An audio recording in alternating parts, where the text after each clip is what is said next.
보시겠습니다. 누가복음 22장 54절에서 62절입니다. 누가복음입니다. 22장 54절에서 62절까지 보겠습니다.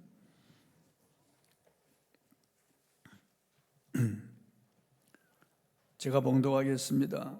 예수를 잡아 끌고 대제사장의 집으로 들어갈새 베드로가 멀찍이 따라가니라. 사람들이 뜰 가운데 불을 피우고 함께 앉았는지라. 베드로도 그 가운데 앉았더니 한 여종이 베드로의 불빛을 향하여 앉은 것을 보고 주목하여 이르되 이 사람도 그와 함께 있었느니라 하니 베드로가 부인하여 이르되 이 여자여 내가 그를 알지 못하노라 하더라. 조금 후에 다른 사람이 보고 이르되 너도 그 도당이라 하거늘 베드로가 이르되 이 사람아 나는 아니로라 하더라.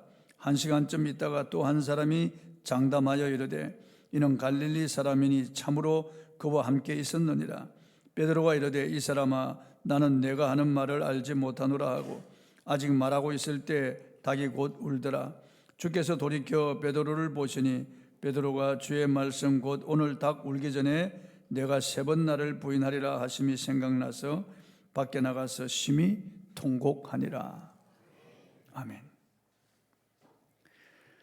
베드로의 실패와 회복이라는 이런 주제로 오늘 말씀을 선포하겠습니다. 베드로는 예수께서 겟세마네 동산에서 내려와 체포당하실 때 멀찍이 예수님을 따라갔습니다. 예수님은 발과 손목에 쇠사슬에 묶인 채로 그 군인들에게 끌려서 대제사장 가야바의 뜰로 가서 신문을 받았습니다. 예수님이 가야바의 뜰에서 신문을 받을 때 베드로는 가야바의 대문 안으로 들어가서 그 문 안에서 불을 쬐고 있던 하속들과 함께 있었습니다. 그러니까 바로 예수님이 지척에 있었죠.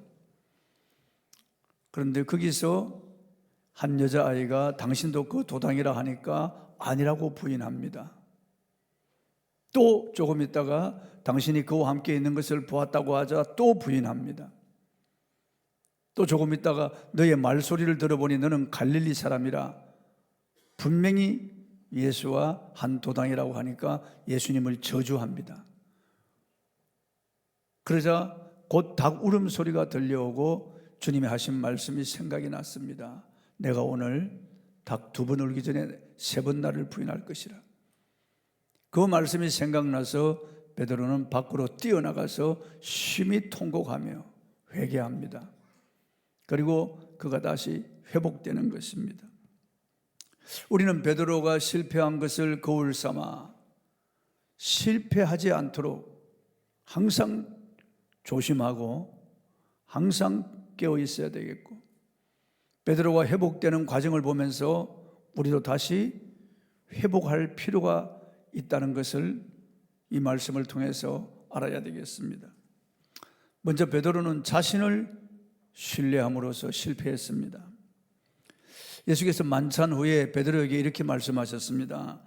22장 34절입니다. 읽어보겠습니다. 이르시되 베드로야 내가 네게 말하오니 오늘 닭 울기 전에 내가 3번 나를 모른다고 부인하리라. 다른 복음서에 보면 닭 2번 울기 전에라고 했습니다. 누가복음에는 그냥 닭 울기 전에 내가 3번 나를 모른다고 부인하리라 그렇게 기록했습니다. 이때 베드로는 다 주를 버릴지라도 나는 절대로 주를 버리지 않겠나이다 라고 했습니다. 또 내가 주와 함께 죽을지언정 주님을 부인하지 않겠나이다 그랬습니다. 33절에는 그가 말하되 내가 주와 함께 오게 해도 죽는 데에도 가기를 각오하였나이다 라고 했습니다. 이 말은 모두 베드로의 진심이었을 겁니다. 절대로 주님을 배신하지 않겠다. 절대로 부인하지 않겠다. 죽을지언정 주님을 부인하지 않겠다. 감옥에도 가고 죽음의 자리에도 가겠습니다. 그 베드로가 그 말 할 때 베드로의 진심이었을 겁니다. 베드로는 그런 마음이었어요. 그러나 여러분, 우리 인간의 생각, 감정, 의지는 쉽게 무너집니다. 변합니다. 성경은요, 귀인들을 의지하지 말며 도울 힘이 없는 인생도 의지하지 말지니 그 도모가 끊어지면, 그 호흡이 끊어지면 당일에 그 도모가 소멸되며 흙으로 돌아갈지니라 그랬습니다. 다른 사람도 의지하지 말아야 되겠지만 자기 자신도 의지하지 말아야 되는 거예요. 정말 내 마음 나도 몰라라고 하는 노래도 있는데 우리 마음을 잡을 수가 없어요. 결심해도 다짐해도 곧 무너질 때가 많습니다. 약속해도 약속을 지키지 못할 때가 많다고요. 인간은 의지가 강한 것 같지만 실로 약한 것입니다. 쉽게 무너져 내리는 것입니다. 베드로는 자기 의지를 믿고 장담했지만은 그런 환경 앞에 또 사람들 앞에서 여지없이 무너지고 말았습니다. 살기등등한 대제사장들, 서기관들이 둘러싸인 가운데 그 자리에 예수님이 초라하게 양손과 양발에 쇠사슬에 묶인 채로 신문을 받고 있는 그 모습을 보자 베드로의 마음이 움츠러들었고 극도로 긴장했을 것입니다.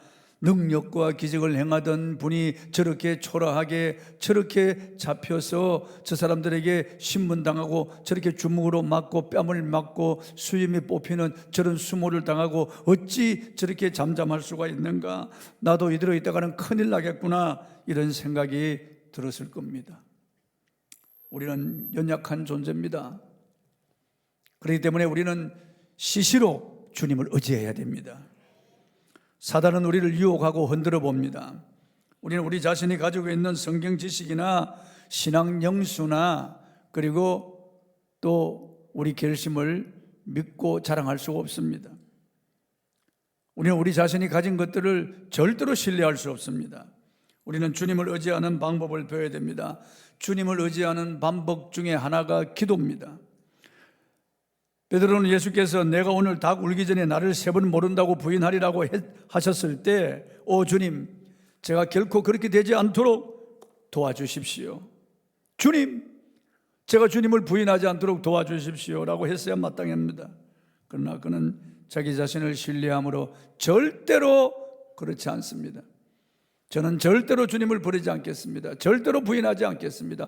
죽을지언정 주님을 부인하지 않겠습니다 라고 자신을 신뢰했습니다. 예수님이 시험에 들지 않게 깨어있어 기도하라고 했을 때 그는 잠들었습니다. 사람은 누구나 충분히 낙심하고 좌절을 경험하기 전에는 기도의 자리에 들어가지 않으려고 하는 잘못된 성향이 있습니다. 자신감이 넘치고 어떤 일도 쉽게 굴복하지 않고 모든 일이 잘 된다면 우리는 결코 기도하지 않으려고 할 겁니다. 그러나 우리에게 근심 걱정거리가 있고 문제가 있고 고난이 있고 시험과 환난과 역경이 닥칠 때 우리는 주님을 찾게 되는 것입니다. 저도 기도하지 않고 목회하라면 괜찮겠어요.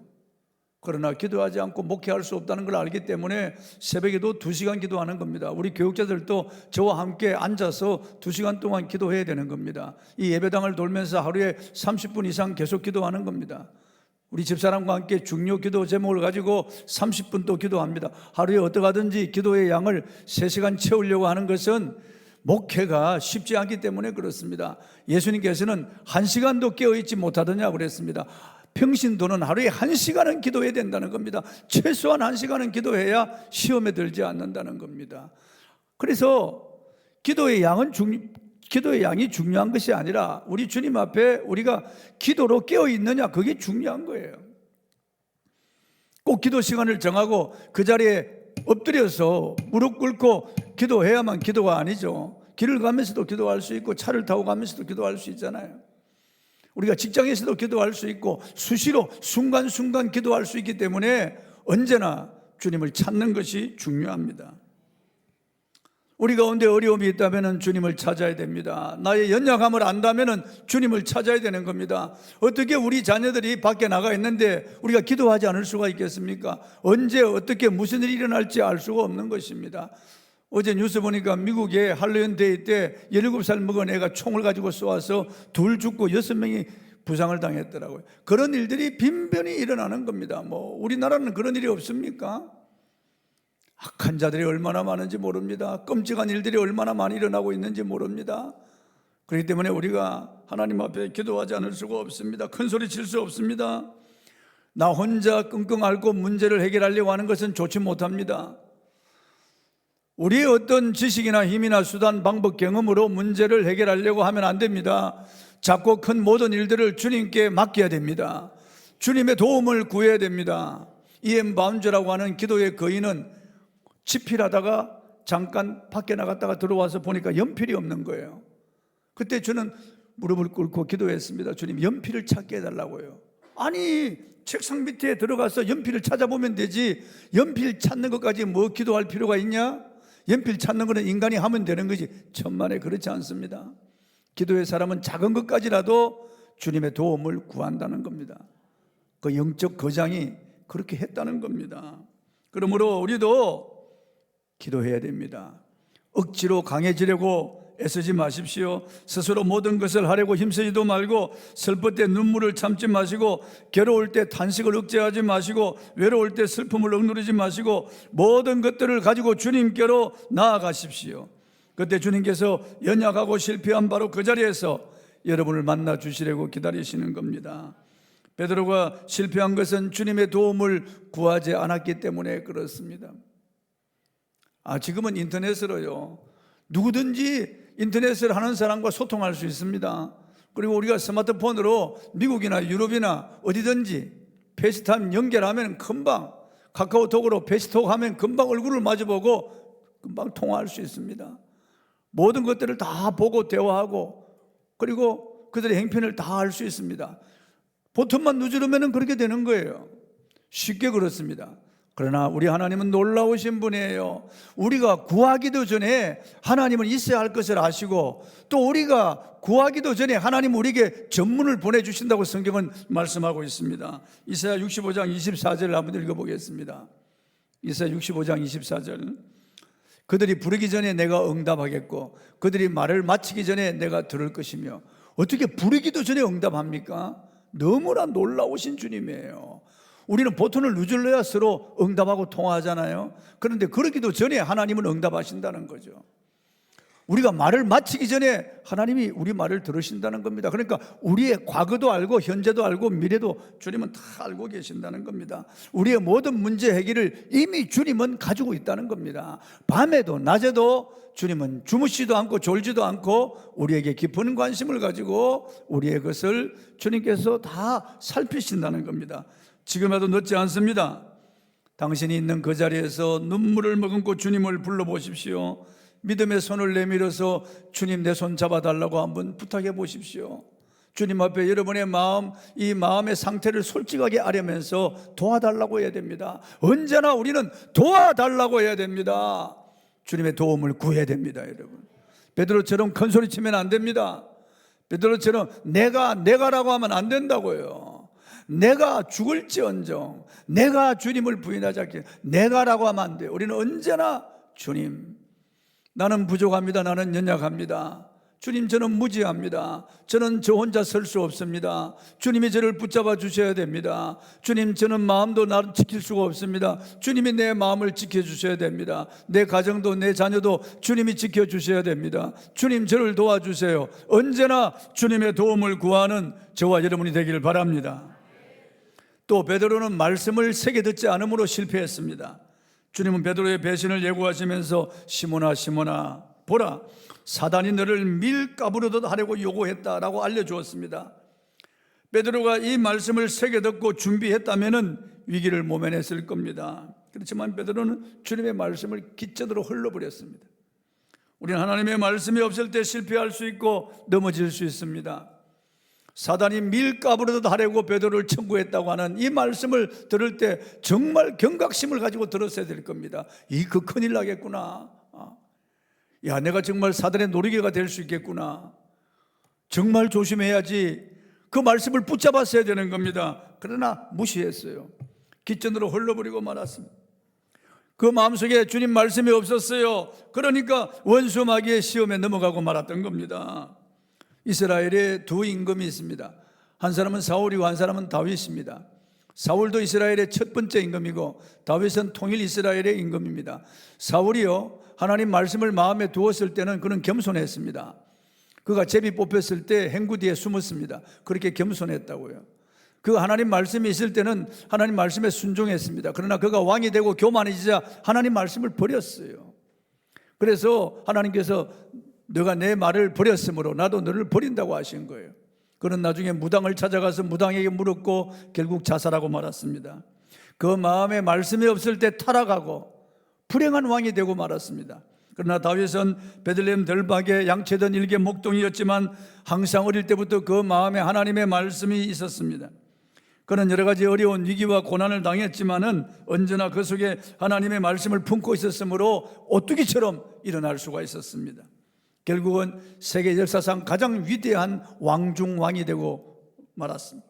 말씀이 있는 사람과 말씀이 없는 사람의 차이는 실로 큽니다. 누구든지 말씀이 없으면 무너지는 겁니다. 말씀이 없으면 무너지는 겁니다. 예수님께서는 너희가 내 말을 듣고 행하면은 주초를 반석 위에 지은 집과 같단 말이에요. 그러나 내 말을 듣고 행치 않는 자는 모래 위에 집을 지은 같다. 비가 오고 바람 불고 창수가 나면 무너져 내림이 심할 것이라고 했습니다. 그러나 주님 말씀을 듣고 그 말씀을 의지하고 그 말씀 위에 집을 짓는 자들은 바람이 불고 비가 오고 그리고 창수가 나도 무너져 내리지 않는다는 겁니다. 주초를 반석 위에 두었기 때문에 그렇다고 주님 말씀하셨어요. 하나님의 말씀이 속에 있어야 됩니다. 예수님께서는 요한복음 15장 7절에 너희가 내 안에 있고 내 말이 너희 안에 있으면 무엇이든지 원하는 대로 구하라 그리하면 이루리라고 놀라운 말씀을 주신 겁니다. 주님 말씀이 우리 안에 있어야 된다는 겁니다.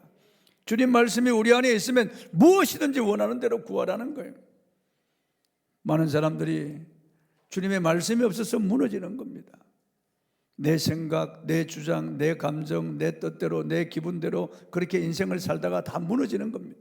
그러나 주님 말씀 위에 서 있는 사람은 절대로 무너지지 않습니다. 절대로 무너지지 않습니다. 굳건한 반석이시니 그 위에 서 있는 겁니다. 절대로 무너지지 않습니다. 베드로에게 말씀이 없을 때 실패했지만은 다시 그가 말씀을 들을 때 그런 회복할 수가 있었습니다. 베드로가 치유되는 과정을 살펴보십시다. 말씀이 베드로를 관통했기 때문에 그가 살아날 수 있었습니다. 베드로가 세 번째 주님을 부인하고 저주했을 때 주님이 베드로를 바라보셨습니다. 돌이켜서 베드로를 바라보셨습니다. 주님의 눈과 베드로의 눈이 마주쳤습니다. 그때 막 닭 울음소리가 들려왔습니다. 예수께서 예언하신 그대로 되었습니다. 베드로는 그 닭 울음소리를 듣자마자 예수께서 하신 말씀이 생각이 났습니다. 내가 오늘 닭 울기 전에, 닭 2번 울기 전에 3번 나를 부인할 것이다. 그 말씀 듣고 그는 밖으로 뛰어나갔습니다. 우리가 회복되기 위해서는 주의 말씀이 생각나야 됩니다. 여러분, 말씀이 여러분에게 들려지길 바랍니다. 이 말씀이 여러분 속에 떨어지길 바랍니다. 그래서 그 말씀을 통해서 다시 회복되어야 됩니다. 회복되어야 됩니다. 여러분 보십시오. 주님께서 우리 사람 밭을 4가지 밭으로, 마음을 4가지 밭으로 비유했습니다. 길가밭, 돌짝밭, 가시떨기밭, 옥토밭. 우리 누구나 잘 알잖아요. 길가밭은 그 떨어지니까 새들이 와서 다 쫓아 먹어버립니다. 그건 무성의한 그런 밭이에요. 주님 말씀을 아예 받으려고 생각하지 않는 그런 마음을 닫아 걸고 있는 완고하고 완악한 그런 마음이에요. 그리고 돌짝밭은 주님 말씀 받기는 받는데 그게 돌짝밭에 떨어진 씨가 뿌리 흙이 얇아서 해가 뜨면 타버리듯이 이게 말씀이 착근하지 못하는 거예요. 받을 때 그때뿐이에요. 아멘 하고 그 잠시 재밌다. 뭐 예화 같은 거 들을 때 재밌다. 그 정도예요. 그러니까 말씀이 착근하지 못하고 타서 없어져 버리고 말아요. 떨기나무 밭에 떨어진 씨는 조금 자라지만은 가시떨기가 그 기운을 막았어. 다 빨아먹고 막았어. 열매를 맺지 못하는 겁니다. 예수님은 세상의 재리와 염려, 근심, 걱정 때문에 말씀이 결실하지 못한다는 겁니다. 그러나 옥토밭에 떨어진 씨앗은 100배, 60배, 30배 열매를 맺는다는 겁니다. 자라서. 이 옥토밭은 착한 마음, 준비된 마음, 사모하는 마음, 기대하는 마음, 그 말씀이 그런가 하여 상고하는 그런 마음이에요. 그러니까 예수님께서는 그런 마음밭에 말씀이 떨어질 때 열매를 맺을 수 있다는 거예요. 열매를. 말씀이 베드로를 관통하자 베드로는 그 자리에 있을 수가 없습니다. 주님 말씀이 생각났어. 주님 말씀이 생각났어. 그는 밖으로 달려나가서 심히 통곡했습니다. 쇠는 닳았을 때 치라는 격언이 있습니다. 말씀이 여러분의 마음을 관통하면 즉시 순종해야 됩니다. 베드로는 그 죄악의 자리에 있지 않았습니다. 즉시 그 자리를 벗어났습니다. 여러분, 우리가 그 죄 짓는 자리에 있으면 안 돼요. 그 자리를 벗어나야 되는 거예요. 주님 말씀이 생각날 때 밖으로 달려나갔습니다. 주님 말씀이 우리 안에 들어오면은 우리는 즉시 그 말씀대로 행동해야 됩니다. 기도하라는 감동이 오면 기도해야 됩니다. 전도하라는 감동이 오면 전도해야 됩니다. 헌금하라는 감동이 오면 헌금해야 됩니다. 구제하라는 감동이 오면 구제해야 됩니다. 뒤로 미루거나 성령의 음성을 무시하거나 거절하거나 소멸하지 마시고 그 말씀을 따라 순종해 보십시오. 전에도 말씀드렸습니다만 조지 커팅이라고 하는 전도자가 있었습니다. 유명한 전도자입니다. 어느 마을에 가서 전도하는데요, 이제 해가 뉘엿뉘엿 서산으로 저물 때 전도를 끝내고 이제 돌아가기 위해서 마을 어귀에 골목으로 들어가서 담을 끼고 돌아가는데 갑자기 마음에 성령의 감동이 온 겁니다. 하나님의 말씀이 떠오르면서 이 말씀을 외치고 싶은 그런 마음이 생기는 거예요. 그 말씀은 보라, 세상 죄를 지고 가는 하나님의 어린 양이로다, 그 말씀이에요. 요한복음에 있는 말씀인데 그 말씀이 생각이 나면서 그 말씀을 자꾸 외치고 싶은 막 올라오는 거예요. 그래서 돌아보니까 아무도 없는 것을 발견하고 그냥 소리쳤습니다. 보라, 세상 죄를 지고 가는 하나님의 어린 양이로다. 그리고 길을 가는데 한 1분 정도 가다가 또 갑자기 그 말씀이 또 외치고 싶은 마음이 생기는 거예요. 성령이 그런 감동을 주시는 거예요. 그러니까 서서 또 그 말씀을 외쳤습니다. 보라, 세상 죄를 지고 가는 하나님의 어린 양이로다. 그리고 가버렸어요. 6개월 후에 조지 커팅이 다시 그 마을에 와서 전도를 하는데 담벼락 너머에 마당에서 한 아주머니가 곡식을 틀고 있는 것을 보았습니다. 그래서 아주머니, 예수 믿으세요. 예수 믿고 천당 가십시다. 그러니까 아주머니가 웃으면서 저는 예수님 믿습니다 그러는 겁니다. 아, 그래요? 참 잘 선택하셨습니다. 주님이 당신을 선택하신 겁니다. 언제 예수님을 믿었습니까? 예, 저는 6개월 전에 예수를 믿었습니다 그러는 거예요. 아, 그래요? 어떤 계획으로 예수님을 믿게 되었나요? 누가 전도했나요? 아니, 누가 전도한 것이 아니고요, 그때 저는 죽고 싶은 마음이었습니다. 죽으려고 했습니다. 너무나 비참하고 너무나 슬퍼서 견딜 수가 없어서 저는 제 마음속으로 부르짖었습니다. 하나님이 계시다면은 그 음성을 한 번만 들려주세요. 그러면 제가 믿겠습니다. 하나님이 계시다면 그 음성을 한번 들려주세요. 그러자마자 보라, 세상 죄를 지고 가는 하나님의 어린 양이로다, 그 음성이 들려오지 않습니까? 그래서 저는 그 자리에서 털썩 주저앉았습니다. 너무 놀랐어요.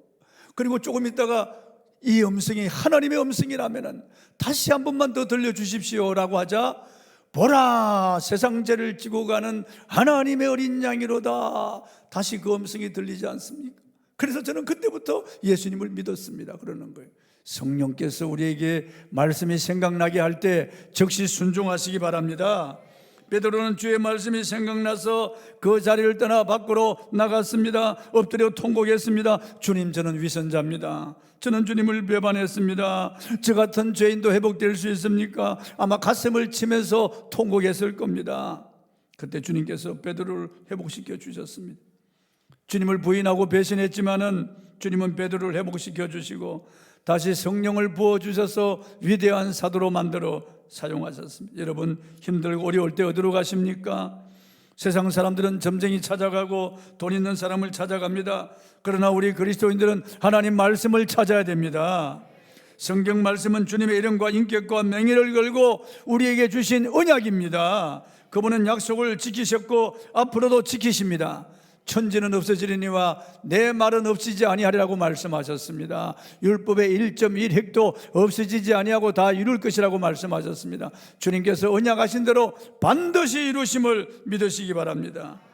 보정수표와 같은 주님의 약속을 믿고 그 약속을 붙잡고 기도하십시오. 병고쳐 주신다는 약속이 성경에 많습니다. 40회 이상 나옵니다. 그 말씀 붙잡고 기도하는 거예요. 출애굽기 15장 26절에 나는 너희를 치료하는 여호와임이니라고 말씀하셨습니다. 애굽에 준 질병이 하나라도 일으키지 않는다고 말씀하신 그 말씀 붙잡고 기도하는 거예요. 이사야 53장 6절에 주께서 채찍에 맞음으로 우리는 나음을 받았다고 하는 말씀 붙잡고 기도하는 겁니다. 믿음의 기도는 병든 자를 일으킨다고 하는 야고보서 5장 13절 말씀을 붙잡고 기도하는 거예요. 이 말씀 붙잡고 여러분이 기도하면 병이 나을 겁니다. 지혜가 부족한 사람은 후히 주시고 꾸짖지 아니하시는 하나님께 구하라고 하신 그 말씀 붙잡고 기도하는 겁니다. 가난한 사람들은 은도 금도 장구한 재물이 내 것이고 내가 원하는 자에게 채운다고 하는 그 말씀을 붙잡고 기도하는 겁니다. 나의 하나님이 그리스도 예수 안에서 그 영광 가운데 너희 모든 쓸 것을 채우시리라고 하는 그 말씀 붙잡고 빌립보 4장 19절 말씀 붙잡고 기도하는 겁니다. 여러분 육체를 의존하지 마세요. 여러분 자신을 신뢰하지 마십시오. 여러분의 감정 수시로 변하고 여러분의 의지는 너무 약합니다. 믿을 수가 없습니다. 오직 하나님의 말씀을 붙잡으시기 바랍니다. 아이들이 아프면 그 몸에 손을 얹고 엄마가 기도해 주면 아이가 낫습니다. 믿음으로 기도하면 아이가 낫습니다. 그제도 제 아내가 허리가 끊어질 듯이 아프다고 제발 좀 기도해 달라고 하는 겁니다. 좀 귀찮은 생각이 들더라고 그래. 그런데 자꾸 기도해 달라고 하니까 제가 의자에 앉혀놓고 신 신고 오라고 그래서 딱 발을 들고 예수 이름으로 나와니까 쭉 나오는 거예요. 그때부터 허리가 하나도 안 아프다고 하는 겁니다. 자기 믿음대로 되는 겁니다, 여러분. 자기 믿음대로 되는 겁니다. 기도하면 하나님이 역사하십니다. 성경은 목사나 장로가 손을 얹고 기도해야 낫는다는 말씀이 없고 오직 누구든지 믿음으로 병든 자에게 손을 얹으면 나을 것이라고 했습니다. 그러므로 누구든지 믿음으로 손을 얹고 기도하면은 병든 자가 나을 줄 믿으시기 바랍니다. 여러분의 몸이 아프면 사람이 없으면 여러분 자신이 손을 얹고 기도하면 됩니다. 고린도후서 1장 20절을 읽어보겠습니다. 하나님의 약속은 얼마든지 그리스도 안에서 이해가 되니 그런즉 그로 말미암아 우리가 아멘하여 하나님께 영광을 돌리게 되느니라. 그리스도 안에 있는 사람들은 그 약속이 유효하다는 겁니다. 그 약속은 과거의 이스라엘 백성들이나 제자들에게 주신 약속이 아니라는 겁니다. 오늘 그리스도 안에 있는 저와 여러분에게 얼마든지 이해가 된다는 겁니다. 예스라는 겁니다. 지금도 유효하다는 겁니다. 그러므로 우리가 아멘하여 하나님께 아멘 그렇습니다. 내게 주신 말씀입니다. 아멘 그렇게 됩니다. 아멘 진실합니다. 그 말씀입니다. 아멘은 진실합니다. 충성됩니다. 그렇게 됩니다. 확신합니다. 그런 뜻이에요. 그러니까 우리가 아멘하여 하나님께 영광을 돌리게 됩니다. 아멘 아멘 아멘 하는 대로 하나님이 역사할 줄로 믿습니다. 흑인이나 백인이나 황인이나 남녀노소 배운 자나 못 배운 자나 할 것 없이 예수 안에 있는 사람들은 다 아멘하여 하나님께 영광을 돌리게 되는 겁니다. 영국의 유명한 제작자인 조지 맥도널드는 정신적인 공고함에 사로잡히고 신경쇠약에 걸렸습니다. 마음이 무너지고 절망적일 때 그는 신약 성경을 읽다가 치료받았습니다. 그는 그 후 3가지 선언을 했습니다. 첫째, 하나님 말씀만 따라 사는 것이 사람의 임무이다. 둘째, 이런 사람을 지켜주는 것이 하나님의 임무이다. 셋째, 그러므로 말씀을 믿는 나는 이제 아무것도 두렵지 않다. 그가 깨달은 것이 여러분의 신앙이 되기를 바랍니다. 우리 가운데는 주님 앞에 움츠러들고 난 가까이 갈 수 없는 사람이라고 생각하는 분들이 계실지 모릅니다. 또 나의 어두운 과거와 추하고 더러운 죄로 인하여 하나님께서는 날 인정하지 않을 것이라고 생각하는 사람들이 있을지 모르겠습니다. 그러나 여러분 그렇지 않습니다. 하나님의 사랑은 바다보다 넓습니다. 주님이 용서하지 못할 사람이 없습니다. 베드로 주님을 저주했지만은 회개할 때 주님은 그를 용서하시고 그를 사랑하시고 그를 다시 귀하게 사용하셨습니다. 베드로를 회복시키신 주님, 여러분도 회복시키시기를 원하십니다. 처음부터 위대한 사람은 아무도 없습니다. 성공한 분일수록 실패의 골이 깊지 않은 사람이 별로 없습니다. 베드로에게 성령을 부어주셔서 위대한 하나님의 종으로 서신 주님께서 오늘 우리에게 성령을 부으셔서 귀하게 쓰시기를 원하시는 겁니다. 성질이 급하여 자주 실수하고 마음이 너무 약하여서 무너지기도 하고 땅바닥에 뚝 떨어지고 버리기 쉬운 베드로였지만은 그가 회개할 때 주님께서 그를 귀하게 사용하신 겁니다. 12 사도의 수장이 되게 하신 겁니다. 그가 외칠 때 하루에 3,000명, 하루에 5,000명이 주님께로 돌아오는 역사가 일어나고, 룻다의 날에 가서 8년 동안 중풍병으로 전신을 쓰지 못하는 애니아라고 하는 사람을 일으키고, 요바에 가서는 죽어서 시체를 씻어 다락에 누워놓았던 다베다 같은 이런 사람도 살리는 겁니다. 그리고 성전 미문의 안전뱅이도 일으키고, 그가 길을 가면은 그의 그림자라도 덮일까 사람들이 병든 자들을 그 길가에다 다 늘어놓고 베드로가 지나가기를 기다리고 있었습니다. 그의 몸에 수군이라도 떨어지면 그 수군을 병든 자에게 얹으면 병든 자가 나았다는 겁니다. 이런 놀라운 능력의 기적의 사람이 된 것은 그가 말씀을 받고 회개했기 때문에 그렇습니다. 여러분 다시 회복하시길 바랍니다. 주님을 향하여 마음을 열고 굳건한 믿음을 가지십시오.